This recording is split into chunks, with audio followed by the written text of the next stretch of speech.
Chapter 5. Lesson 5. The rich invent money.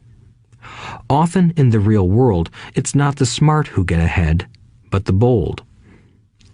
Last night, I took a break from writing and watched a TV program on the history of a young man named Alexander Graham Bell. Bell had just patented his telephone and was having growing pains because the demand for his new invention was so strong. Needing a bigger company, he then went to the giant at that time, Western Union, and asked them if they would buy his patent and his tiny company. He wanted $100,000 for the whole package. The president of Western Union scoffed at him and turned him down, saying the price was ridiculous. The rest is history. A multi-billion-dollar industry emerged, and AT&T was born. The evening news came on right after the story of Alexander Graham Bell. On the news was a story of another downsizing at a local company.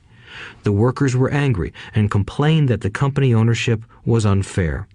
A terminated manager of about 45 years of age had his wife and 2 babies at the plant and was begging the guards to let him talk to the owners to ask if they would reconsider his termination.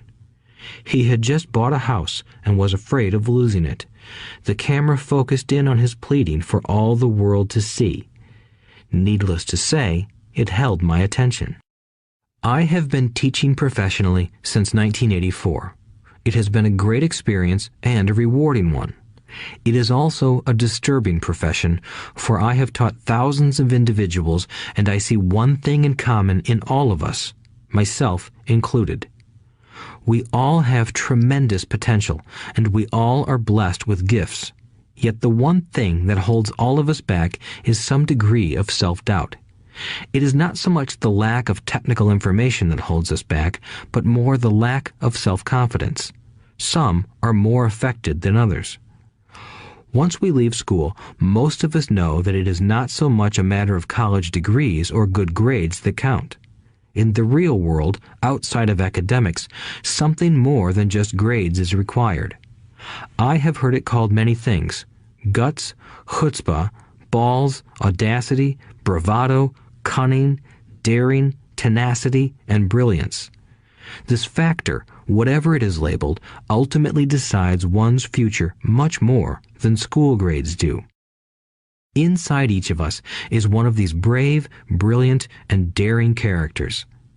There is also the flip side of that character, people who could get down on their knees and beg if necessary. After a year in Vietnam as a Marine Corps pilot, I got to know both of those characters inside of me intimately. One is not better than the other. Yet, as a teacher, I recognized that it was excessive fear and self-doubt that were the greatest detractors of personal genius. It broke my heart to see students know the answers, yet lack the courage to act on the answer.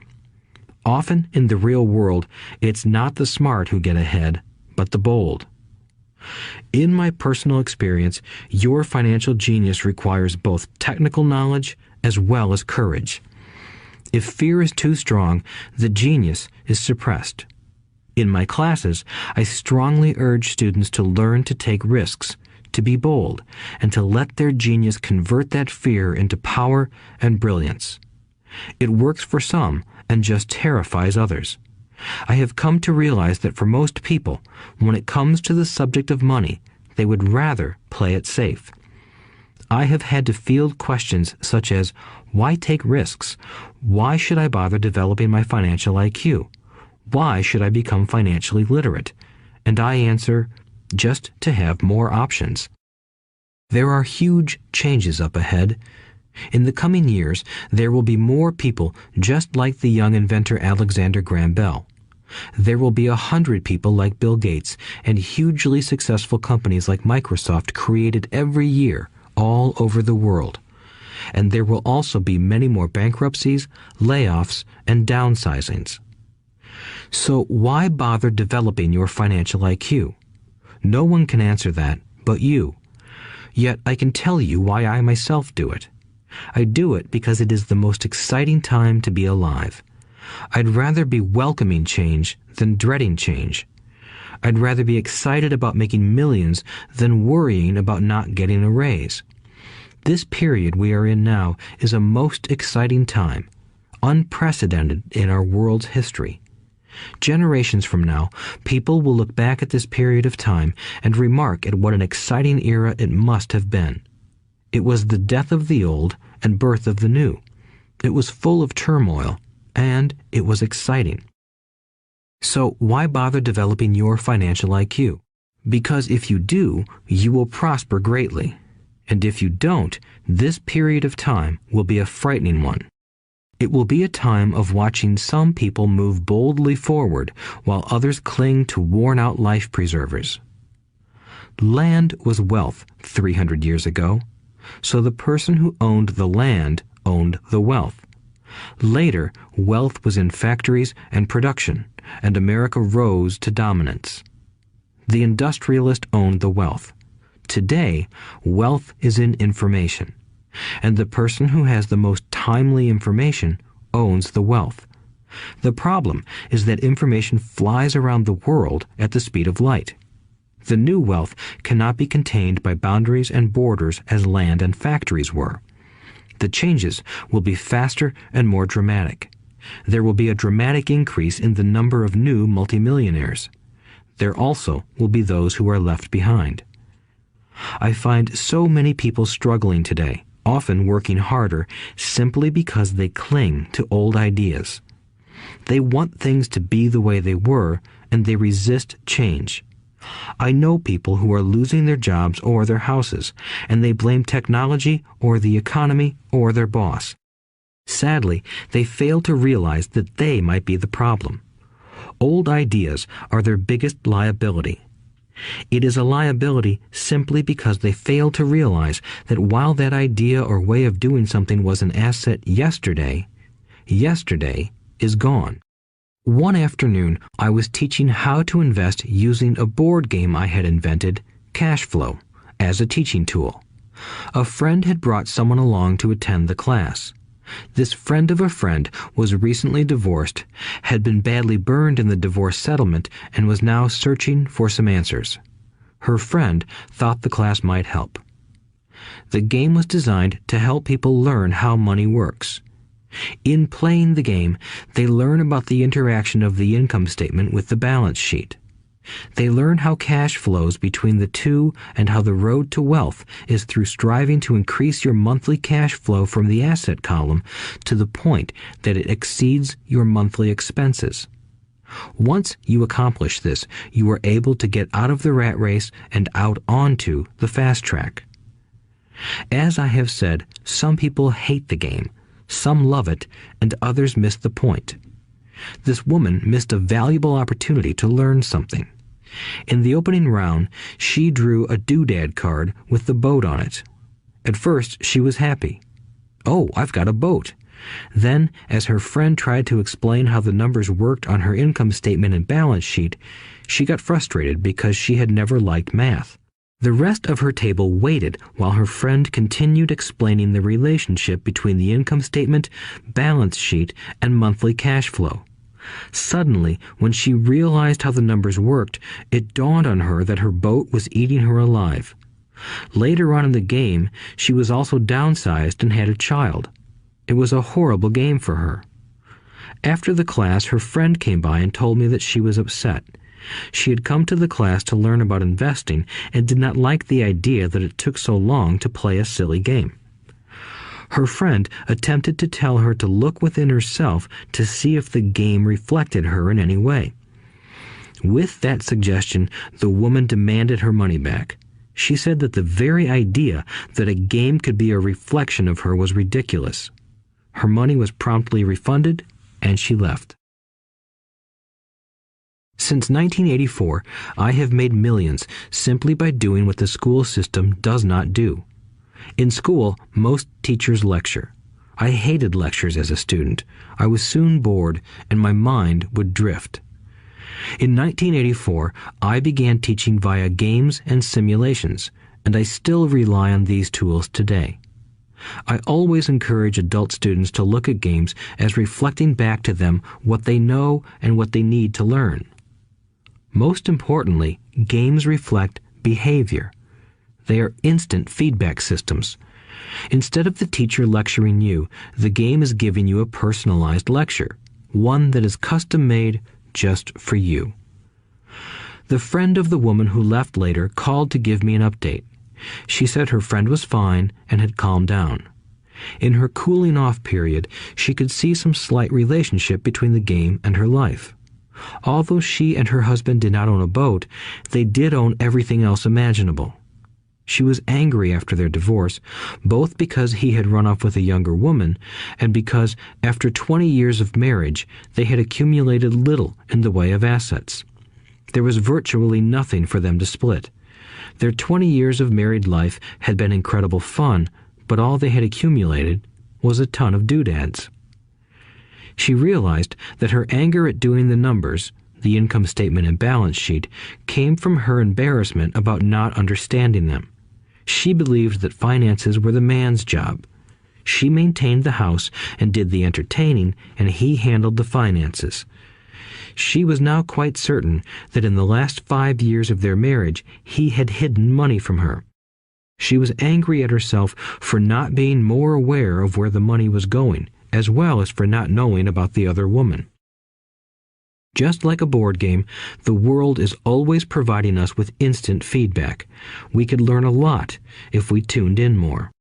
One day, not long ago, I complained to my wife that the cleaners must have shrunk my pants. My wife gently smiled and poked me in the stomach to inform me that the pants had not shrunk. Something else had expanded. Me. The cash flow game was designed to give every player personal feedback. Its purpose is to give you options. If you draw the boat card and it puts you into debt, the question is, now what can you do? How many different financial options can you come up with? That is the purpose of the game, to teach players to think and create new and various financial options. Thousands of people throughout the world have played this game. The players who get out of the rat race the quickest are the people who understand numbers and have creative financial minds. They recognize different financial options.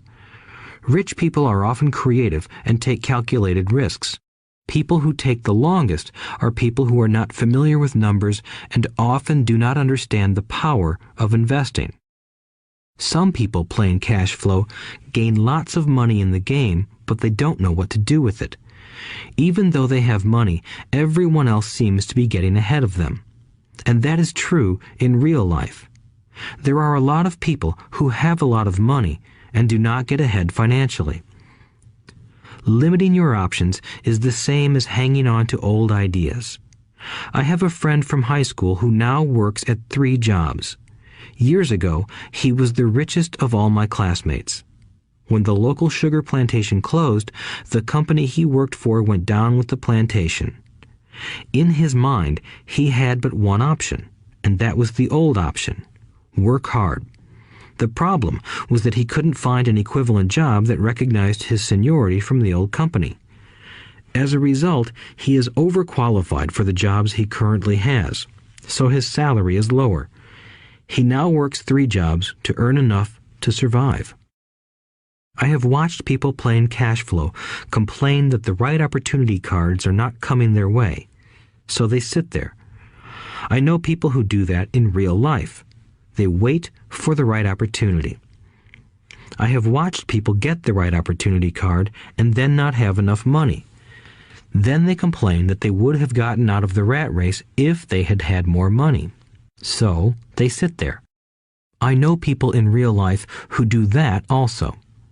They see all the great deals, but they have no money. And I have seen people pull a great opportunity card, read it out loud, and have no idea that it is a great opportunity. They have the money, the time is right, they have the card, but they can't see the opportunity staring them in the face. They fail to see how it fits into their financial plan for escaping the rat race. And I know more people like that than all the others combined. Most people have an opportunity of a lifetime flash right in front of them, and they fail to see it. A year later, they find out about it, after everyone else got rich. Financial intelligence is simply having more options. If the opportunities aren't coming your way, what else can you do to improve your financial position? If an opportunity lands in your lap and you have no money and the bank won't talk to you, what else can you do to get the opportunity to work in your favor? If your hunch is wrong and what you've been counting on doesn't happen, how can you turn a lemon into millions? That is financial intelligence. It is not so much what happens, but how many different financial solutions you can think of to turn a lemon into millions. It is how creative you are in solving financial problems. Most people only know one solution: work hard, save, and borrow. So why would you want to increase your financial intelligence? Because you want to be the kind of person who creates your own luck. You take whatever happens and make it better. Few people realize that luck is created, just as money is. And if you want to be luckier and create money instead of working hard, then your financial intelligence is important. If you are the kind of person who is waiting for the right thing to happen, you might wait for a long time. It's like waiting for all the traffic lights to be green for 5 miles before you'll start your trip. As young boys, Mike and I were constantly told by my rich dad that money is not real. Rich Dad occasionally reminded us of how close we came to the secret of money on that first day we got together and began making money out of plaster of Paris. The poor and middle class work for money, he would say. The rich make money. The more real you think money is, the harder you will work for it. If you can grasp the idea that money is not real, you will grow richer faster. What is it? Was a question Mike and I often came back with. What is money if it is not real? What we agree it is, was all Rich Dad would say. The single most powerful asset we all have is our mind. If it is trained well, it can create enormous wealth seemingly instantaneously. An untrained mind can also create extreme poverty that can crush a family for generations. In the information age, money is increasing exponentially. A few individuals are getting ridiculously rich from nothing, just ideas and agreements. If you ask many people who trade stocks or other investments for a living, they see it done all the time. Often, millions can be made instantaneously from nothing. And by nothing, I mean no money was exchanged. It is done via agreement, a hand signal in a trading pit, a blip on a trader's screen in Lisbon from a trader's screen in Toronto and back to Lisbon, a call to my broker to buy and a moment later to sell. Money did not change hands. Agreements did. So why develop your financial genius? Only you can answer that. I can tell you why I have been developing this area of my intelligence. I do it because I want to make money fast. Not because I need to, but because I want to. It is a fascinating learning process. I develop my financial IQ because I want to participate in the fastest game and biggest game in the world. And, in my own small way, I would like to be part of this unprecedented evolution of humanity, the era where humans work purely with their minds and not with their bodies. Besides, it is where the action is. It is what is happening. It's hip. It's scary. And it's fun. That is why I invest in my financial intelligence, developing the most powerful asset I have. I want to be with people moving boldly forward. I do not want to be with those left behind. I will give you a simple example of creating money. In the early 1990s, the economy of Phoenix, Arizona was horrible. I was watching a TV show when a financial planner came on and began forecasting doom and gloom. His advice was to save money. Put $100 away every month, he said. In 40 years, you will be a multimillionaire. Well, putting money away every month is a sound idea. It is one option, the option most people subscribe to. The problem is this. It blinds the person to what is really going on. It causes them to miss major opportunities for much more significant growth of their money. The world is passing them by. As I said, the economy was terrible at that time. For investors, this is the perfect market condition. A chunk of my money was in the stock market and in apartment houses. I was short of cash. Because people were giving properties away, I was buying. I was not saving money. I was investing. Kim and I had more than $1 million in cash working in a market that was rising fast. It was the best opportunity to invest. The economy was terrible. I just could not pass up these small deals. Houses that were once $100,000 were now $75,000. But instead of shopping with local real estate agents, I began shopping at the bankruptcy attorney's office or the courthouse steps. In these shopping places, a $75,000 house could sometimes be bought for $20,000 or less. For $2,000, which was loaned to me from a friend for 90 days for $200, I gave an attorney a cashier's check as a down payment. While the acquisition was being processed, I ran an ad advertising a $75,000 house for only $60,000 and no money down. The phone rang hard and heavy. Prospective buyers were screened, and once the property was legally mine, all the prospective buyers were allowed to look at the house. It was a feeding frenzy. The house sold in a few minutes. I asked for a $2,500 processing fee, which they gladly handed over, and the escrow and title company took over from there. I returned the $2,000 to my friend with an additional $200. He was happy, the home buyer was happy, the attorney was happy, and I was happy. I had sold a house for $60,000 that cost me $20,000. The $40,000 was created from money in my asset column in the form of a promissory note from the buyer. Total working time, 5 hours. So, now that you are on your way to becoming more financially literate and skilled at reading numbers, I will tell you why this is an example of money being invented. During this depressed market, Kim and I were able to do 6 of these simple transactions in our spare time. While the bulk of our money was in larger properties and the stock market, we were able to create more than $190,000 in assets, notes at 10% interest, in those 6 buy, create, and sell transactions. That comes to approximately $19,000 a year income, much of it sheltered through our private corporation. Much of that $19,000 a year goes to pay for our company cars, gas, trips, insurance, dinners with clients, and other things. By the time the government gets a chance to tax that income, it's been spent on legally allowed pre-tax expenses. This was a simple example of how money is invented, created, and protected using financial intelligence. Ask yourself, how long would it take to save $190,000? Would the bank pay you 10% interest on your money? And the promissory note is good for 30 years. I hope they never pay me the $190,000.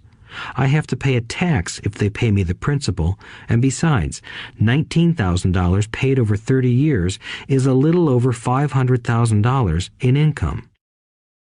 I have people ask, what happens if the person doesn't pay? That does happen, and it's good news. That $60,000 home could be taken back and resold for $70,000 and another $2,500 collected as a loan processing fee. It would still be a zero-down transaction in the mind of the new buyer, and the process would go on.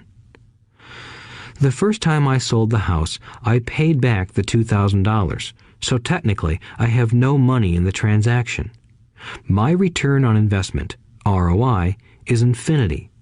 It's an example of no money making a lot of money. In the second transaction, when resold, I would have put $2,000 in my pocket and re-extended the loan to 30 years. What would my ROI be if I got paid money to make money? I do not know, but it sure beats saving $100 a month, which actually starts out as $150 because it's after-tax income for 40 years earning low interest. And again, you're taxed on the interest. That is not too intelligent. It may be safe, but it's not smart.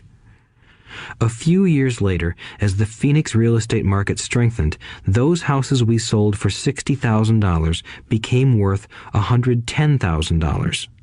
Foreclosure opportunities were still available, but became rare. It cost a valuable asset, my time, to go out looking for them. Thousands of buyers were looking for the few available deals. The market had changed. It was time to move on and look for other opportunities to put in the asset column. You cannot do that here. That is against the law. You're lying. I hear those comments much more often than, "Can you show me how to do that?" The math is simple.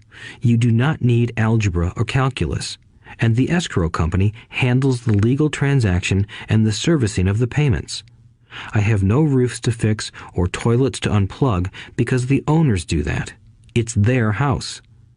Occasionally, someone does not pay, and that is wonderful because there are late fees, or they move out and the property is sold again. The court system handles that. And it may not work in your area. The market conditions may be different, but the example illustrates how a simple financial process can create hundreds of thousands of dollars with little money and low risk. It is an example of money being only an agreement. Anyone with a high school education can do it. Yet most people won't. Most people listen to the standard advice of work hard and save money. For about 30 hours of work, approximately $190,000 was created in the asset column, and no taxes were paid. Which one sounds harder to you? 1. Work hard, pay 50% in taxes, save what is left, your savings, then earn 5%, which is also taxed. Or 2. Take the time to develop your financial intelligence, harness the power of your brain and the asset column. If you use option number 1, be sure to factor in how much time it takes you to save $190,000. Time is one of your greatest assets. Now, you may understand why I silently shake my head when I hear parents say, "My child is doing well in school and receiving a good education." It may be good, but is it adequate? I know the above investment strategy is a small one. It is used to illustrate how small can grow into big. Again, my success reflects the importance of a strong financial foundation, which starts with a strong financial education. I have said it before, but it's worth repeating. Financial intelligence is made up of these 4 main technical skills. 1. Accounting. Accounting is financial literacy, or the ability to read numbers. This is a vital skill if you want to build businesses or investments. 2. Investing. Investing is the science of money making money. 3. Understanding markets. Understanding markets is the science of supply and demand. Alexander Graham Bell gave the market what it wanted. So did Bill Gates. A $75,000 house offered for $60,000 that cost $20,000 was also the result of seizing an opportunity created by the market. Somebody was buying, and someone was selling. 4. The law. The law is the awareness of accounting, corporate, state, and federal regulations. I recommend playing by the rules. It is this basic foundation, or the combination of these skills, that is needed to be successful in the pursuit of wealth, whether it be through the buying of small homes, apartment buildings, companies, stocks, bonds, precious metals, baseball cards, or the like. A few years later, the real estate market rebounded and everyone else was getting in. The stock market was booming and everyone was getting in. The U.S. economy was getting back on its feet. I began selling and was now traveling to Peru, Norway, Malaysia, and the Philippines. The investment landscape had changed. We were no longer buying real estate. Now I just watch the values climb inside the asset column and will probably begin selling. I suspect that some of those 6 little house deals will sell and the $40,000 note will be converted to cash. I need to call my accountant to be prepared for cash and seek ways to shelter it. The point I would like to make is that investments come and go. The market goes up and comes down. Economies improve and crash. The world is always handing you opportunities of a lifetime, every day of your life, but all too often we fail to see them. But they are there. And the more the world changes and the more technology changes, the more opportunities there will be to allow you and your family to be financially secure for generations to come. So why bother developing your financial intelligence? Again, only you can answer that. I know why I continue to learn and develop. I do it because I know there are changes coming. I'd rather welcome change than cling to the past. I know there will be market booms and market crashes. I want to continually develop my financial intelligence because at each market change, some people will be on their knees begging for their jobs. Others, meanwhile, will take the lemons that life hands them, and we are all handed lemons occasionally, and turn them into millions. That's financial intelligence. I am often asked about the lemons I have turned into millions. I hesitate using many more examples of personal investments because I am afraid it comes across as bragging or tooting my own horn. That is not my intention. I use the examples only as numerical and chronological illustrations of actual and simple cases. I use the examples because I want you to know that it is easy. And the more familiar you become with the 4 pillars of financial intelligence, the easier it becomes. Personally, I use 2 main vehicles to achieve financial growth: real estate and small cap stocks. I use real estate as my foundation. Day in and day out, my properties provide cash flow and occasional spurts of growth and value. The small cap stocks are used for fast growth. I do not recommend anything that I do. The examples are just that, examples. If the opportunity is too complex and I do not understand the investment, I don't do it. Simple math and common sense are all you need to do well financially. There are 5 reasons for using examples. 1. To inspire people to learn more. 2. To let people know it is easy if the foundation is strong. 3. To show that anyone can achieve great wealth. 4. To show that there are millions of ways to achieve your goals. 5. To show that it's not rocket science. In 1989, I used to jog through a lovely neighborhood in Portland, Oregon. It was a suburb that had little gingerbread houses.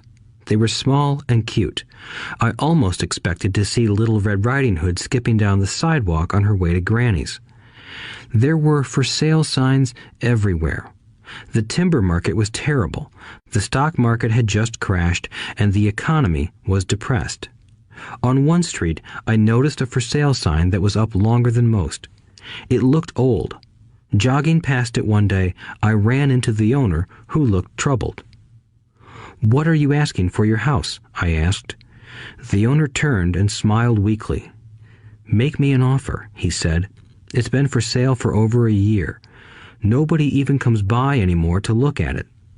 "I'll look," I said, and I bought the house a half hour later for $20,000 less than his asking price. It was a cute little 2-bedroom home with gingerbread trim on all the windows. It was light blue with gray accents and had been built in 1930. Inside, there was a beautiful rock fireplace, as well as 2 tiny bedrooms. It was a perfect rental house.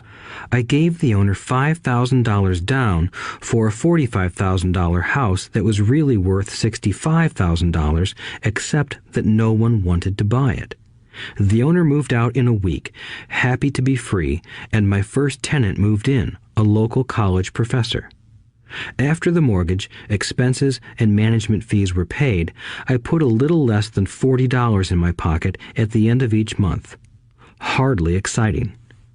A year later, the depressed Oregon real estate market had begun to pick up. California investors, flush with money from their still booming real estate market, were moving north and buying up Oregon and Washington. I sold that little house for $95,000 to a young couple from California who thought it was a bargain. My capital gains of approximately $40,000 were placed into a 1031 tax-deferred exchange, and I went shopping for a place to put my money. In about a month, I found a 12-unit apartment house right next to the Intel plant in Beaverton, Oregon. The owners lived in Germany, had no idea what the place was worth, and again, just wanted to get out of it. I offered $275,000 for a $450,000 building. They agreed to $300,000. I bought it and held it for 2 years. Utilizing the same 1031 exchange process, we sold the building for $495,000 and bought a 30-unit apartment building in Phoenix, Arizona. We had moved to Phoenix by then to get out of the rain and needed to sell anyway. Like the former Oregon market, the real estate market in Phoenix was depressed. The price of the 30-unit apartment building in Phoenix was $875,000, with $225,000 down. The cash flow from the 30 units was a little over $5,000 a month. The Arizona market began moving up, and a few years later, a Colorado investor offered us $1.2 million for the property. The point of this example is how a small amount can grow into a large amount. Again, it is a matter of understanding financial statements, investment strategies, a sense of the market, and the laws. If people are not versed in these subjects, then obviously they must follow standard dogma, which is to play it safe, diversify, and only invest in secure investments. The problem with secure investments is that they are often sanitized, that is, made so safe that the gains are less. Most large brokerage houses will not touch speculative transactions in order to protect themselves and their clients, and that is a wise policy. The really hot deals are not offered to people who are novices. Often, the best deals that make the rich even richer are reserved for those who understand the game. It is technically illegal to offer speculative deals to someone who is considered not sophisticated, but of course, it happens. The more sophisticated I get, the more opportunities come my way. Another case for developing your financial intelligence over a lifetime is simply that more opportunities are presented to you. And the greater your financial intelligence, the easier it is to tell whether a deal is good. It's your intelligence that can spot a bad deal or make a bad deal good. The more I learn, and there is a lot to learn, the more money I make simply because I gain experience and wisdom as the years go on. I have friends who are playing it safe, working hard at their profession and failing to gain financial wisdom, which does take time to develop. My overall philosophy is to plant seeds inside my asset column. That is my formula. I start small and plant seeds. Some grow, some don't. Inside our real estate corporation, we have property worth several $1 million. It is our own right, or real estate investment trust. The point I'm making is that most of those millions started out as little $5,000 to $10,000 investments. All of those down payments were fortunate to catch a fast-rising market and increase tax-free. We traded in and out several times over a number of years. We also own a stock portfolio, surrounded by a corporation that Kim and I call our personal mutual fund. We have friends who deal specifically with investors like us who have extra money each month to invest. We buy high-risk, speculative private companies that are just about to go public on a stock exchange in the United States or Canada. An example of how fast gains can be made are 100,000 shares purchased for 25 cents each before the company goes public. 6 months later, the company is listed, and the 100,000 shares now are worth $2 each. If the company is well managed, the price keeps going up, and the stock may go to $20 or more per share. There are years when our $25,000 has gone to $1 million in less than a year. It is not gambling if you know what you're doing. It is gambling if you're just throwing money into a deal and praying. The idea in anything is to use your technical knowledge, wisdom, and love of the game to cut the odds down, to lower the risk. Of course, there is always risk. It is financial intelligence that improves the odds. Thus, what is risky for one person is less risky to someone else. That is the primary reason I constantly encourage people to invest more in their financial education than in stocks, real estate, or other markets. The smarter you are, the better chance you have of beating the odds. The stock plays I personally invested in were extremely high risk for most people and absolutely not recommended. I have been playing that game since 1979 and have paid more than my share in dues. But if you will review why investments such as these are high risk for most people, you may be able to set your life up differently, so that the ability to take $25,000 and turn it into $1 million in a year is low risk for you. As stated earlier, nothing I have written is a recommendation. It is only used as an example of what is simple and possible. What I do is small potatoes in the grand scheme of things. Yet, for the average individual, a passive income of more than $100,000 a year is nice and not hard to achieve. Depending on the market and how smart you are, it could be done in 5 to 10 years. If you keep your living expenses modest, $100,000 coming in as additional income is pleasant, regardless of whether you work. You can work if you like, or take time off if you choose, and use the government tax system in your favor rather than against you. My personal basis is real estate. I love real estate because it's stable and slow-moving. I keep the base solid. The cash flow is fairly steady and, if properly managed, has a good chance of increasing in value. The beauty of a solid base of real estate is that it allows me to take greater risks, as I do with speculative stocks. If I make great profits in the stock market, I pay my capital gains tax on the gain and then reinvest what's left in real estate, again further securing my asset foundation. A last word on real estate. I have traveled all over the world and taught investing. In every city, I hear people say you cannot buy real estate cheap. That is not my experience. Even in New York or Tokyo, or just on the outskirts of the city, prime bargains are overlooked by most people. In Singapore, with their high real estate prices, there are still bargains to be found within a short driving distance. So whenever I hear someone say, "You can't do that here," pointing at me, I remind them that maybe the real statement is, "I don't know how to do that here. Yet." Great opportunities are not seen with your eyes. They are seen with your mind. Most people never get wealthy simply because they are not trained financially to recognize opportunities right in front of them. I am often asked, "How do I start?"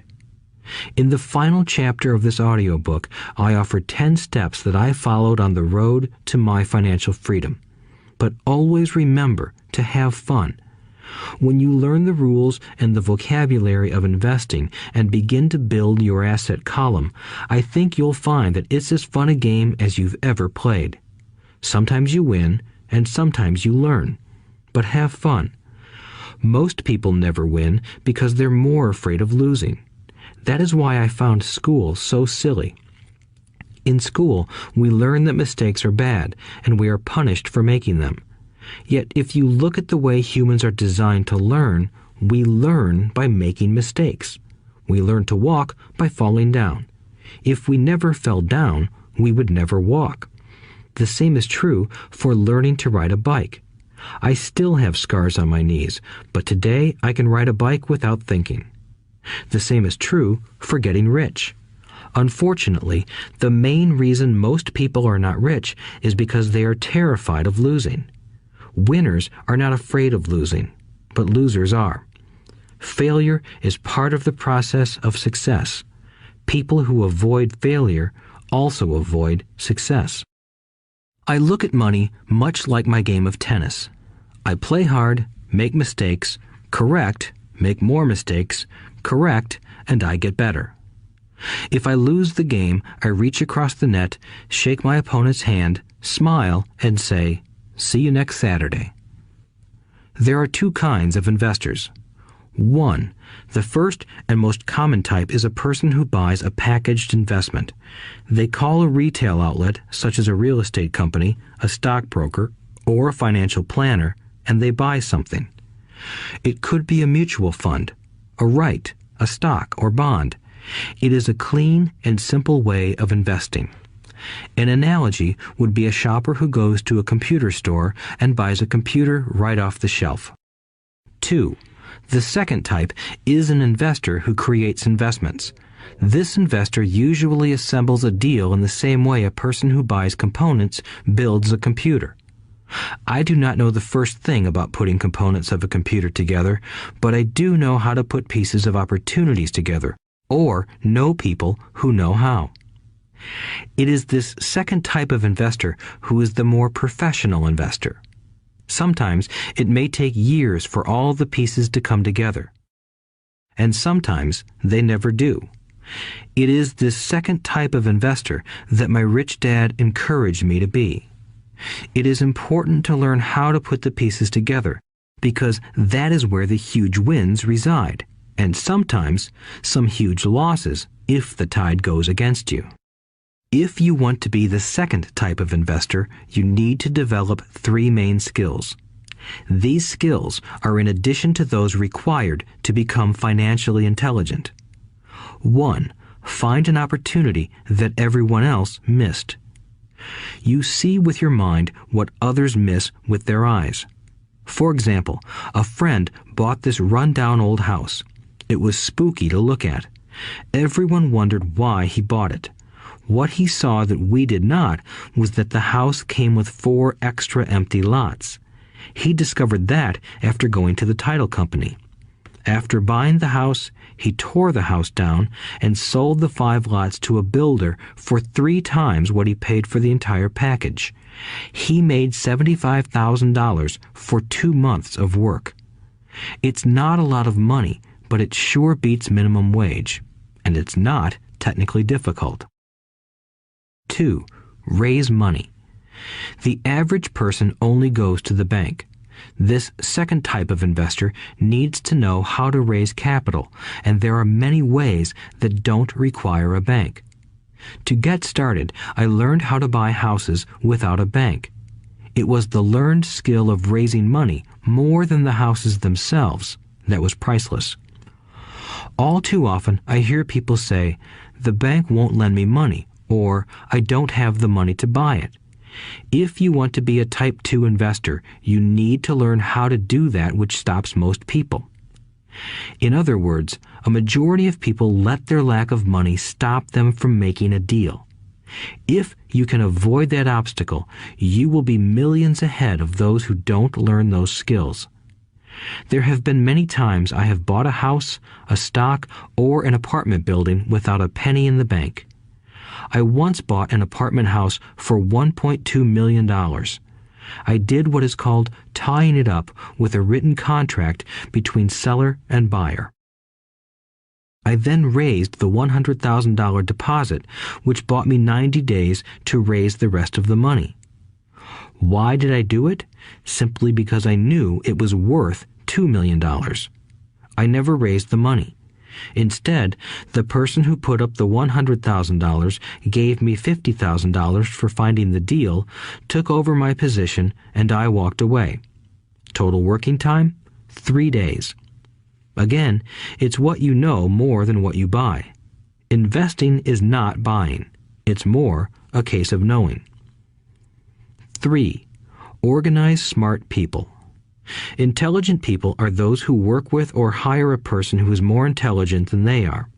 When you need advice, make sure you choose your advisor wisely. There is a lot to learn, but the rewards can be astronomical. If you do not want to learn those skills, then being a Type 1 investor is highly recommended. It is what you know that is your greatest wealth. It is what you do not know that is your greatest risk. There is always risk, so learn to manage risk instead of avoiding it.